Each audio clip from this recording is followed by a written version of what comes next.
baganda bange manyi nti n'obudde bugenze nnyo ate leero si lunaku lwa kwogera.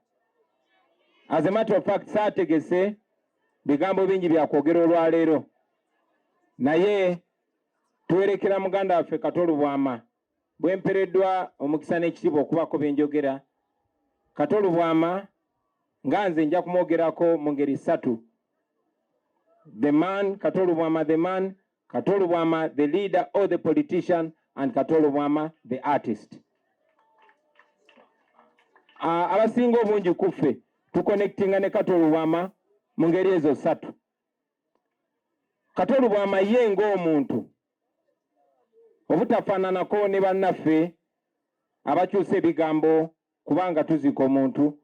Ze personally tabadde kyali wange nnyo, naye nga wa muwendo eri families ze tubeeramu nze naye, family y'aba artist ne family y'abakulembeze. Obubaka bwange obwa Kato Lubwama ng'omuntu nabuderivalinga eri family ye benakyalayo okubakubagiza, era nja buddamu leero bubaka bwa kusaasira nga buva eri nze n'ab'enju yange wamu n'ekibiina kyenkulembera. Tunyolwa wamu nammwe tubasaasira, era bwe tuli baganda tuyimirira wamu mu buseera obwakazigizigi nga buno.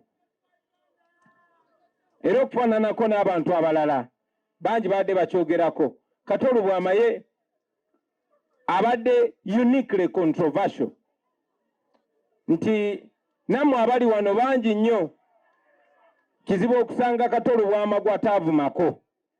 Abamu yabavuma nnyo, abamu mpola mpola, abamu direct, abamu indirectly.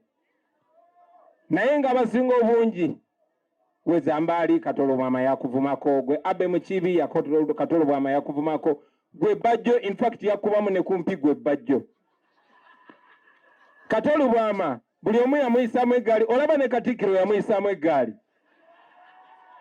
Kati oyo Kato Lubwama. Era Lord Mayor abadde ayogera wano, ayogedde ku lunaku lwe twamukyalira. Kato Lubwama ne bw'aba aweddeyo ng'era alina okuleeteramu kezalawo. Naye nga yewaffe ffe ba artist, I would say this is an artist thing you wouldn't understand very easily. Okumu understanding nga kibadde kikwetagisa naawe okubeera ng'oli ku frequency eyo nga artist. So tumusibula muganda waffe nga tumuwa ekitiibwa, era muganda wange Kato Lubwama nga bwe nakyogerewo ne kati nkyogera nti nze ogenze ndikkiriya naawe 5 nga sina mbwa. Era nkakasa bwe tuneegwako mu party 2 tujja kuba nga tuli easy. Kato Lubwama the politician. Bannange ebiseera bingi nnyo Bannayuganda naddala Abafirika baatukuuma nga tuli wala okuva ku bintu ebimatalinga.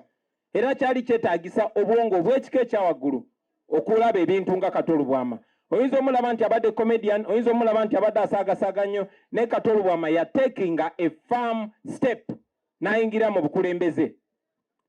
Ayinza okuba nti yabitukolera byonna byonna, y'ensonga lwaki naffe abajja after him naffe twagendayo twongereze ku we yakoma. Naye omuntu yenna yenna bw'atakinga step n'agamba njagala genda wali we bateeseza, oba agamba nange kaŋŋende mbikyankalanye, nange kaŋŋende ndyeko, oba kaŋŋende mbikyankalanye, whichever way yatekinga step n'agendayo.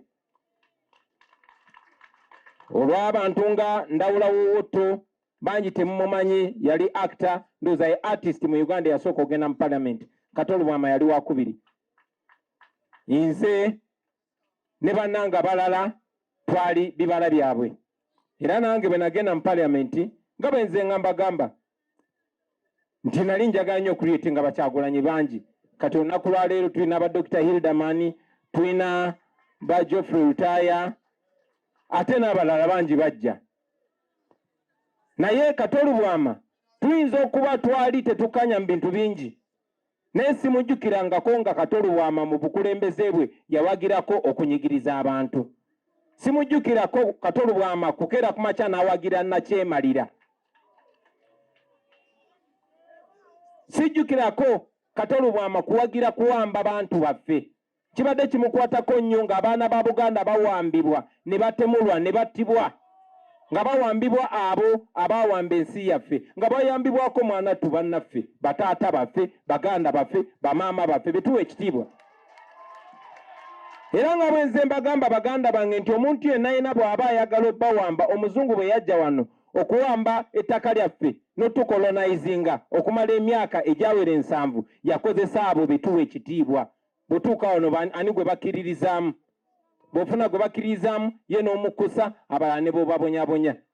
Ekitundu kino kibonaabona kubanga baafuna abatono abo nga ekibakwatako lwe lubuto lwabwe si mutima gwabwe. Eno y'ensonga lwaki osobola okulaba omuntu gwe muwa ekitiibwa ng'ali mu mmwe bwe tuyita ab'ekitiibwa, naye ng'amazima amatuufu ekibaluma akimanyi, nga gy'ayise baziisa abantu nga bawambibwa buwambibwa ne battibwa, ng'akimanyi nti ne gy'aziika oba gy'aziikibwa bali mu kusenda abantu baabwe ku ttaka lyabwe, naye n'atakyogerako. Kato Lubwama teyali bw'atyo. Era singa bwe yali bw'atyo yandisaze n'adda ku sayidi enyigiriza, naye abadde ku sayidi y'abanyigirizibwa ebbanga lyonna. Weewaawo tabadde wa NUP, era olumu nga nange nsomeramu nti ze naleeta akaana ka NUP akamugjayo mu parliament, naye ebadde mboozi yaffe y'abaluganda. Kato Lubwama has stood firm for the values of leadership. We respect you for that, my brother. Mu DP tewaaliyo byakulya by'amaanyi, naye ne Mao ne bwe yatunda ekibiina Kato Lubwama teyagenda naye. So we need to respect him for that. Finally, Kato Lubwama the artist. Awo nze Kato Lubwama tewa abadde asinga okunkwatirako ennyo, kuba otuconnectinga without a doubt. Oyo musajja Honorable Nsereko gw'aggyeyo ye Master Parrot. Twayimbanga ne Master Parrot oyo. Era twatambula okuva e Kamocha ne tugenda ku Bat Valley nga twagala kuwandiisa naffe mu Diamond Production ng'olwo ba Kato Lubwama ne Abe Mukibi bakozeyo bandi nga tuli bayimbi ne tuuka naye ne bagaana otuwandiika. Naye waakiri kyali waffe Irene Namatovu bamuwandiika era ye n'ajoininga Diamonds. Eyo no lutaaya gyamusanga era lutaaya nkyakubanja. However, twamwenyumirizangamu nnyo, batuinspiringa nnyo in art. Abe Mukibi, Kato Lubwama bagenda ku department ya MDD Makerere. Nze already nali Makerere nga nsoma social sciences. Ne kubanga twali tubeegomba nnyo ate nga ne mukulu wange Eddie Wampolose, because of those people that we held so high in regard, na crossinga nengenda ku department ya MDD because of them.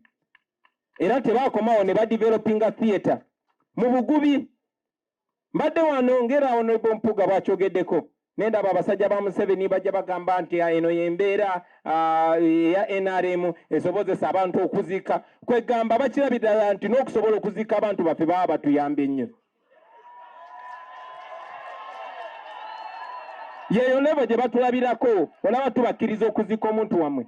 Njagala okubajukiza nti Kato Lubwama mu kutoba kwe, Kato Lubwama yazimba theatre eyasooka kukupa theatre eno wansi ne bagimuwambako ne bagimenya nga bwe bakola Sembule.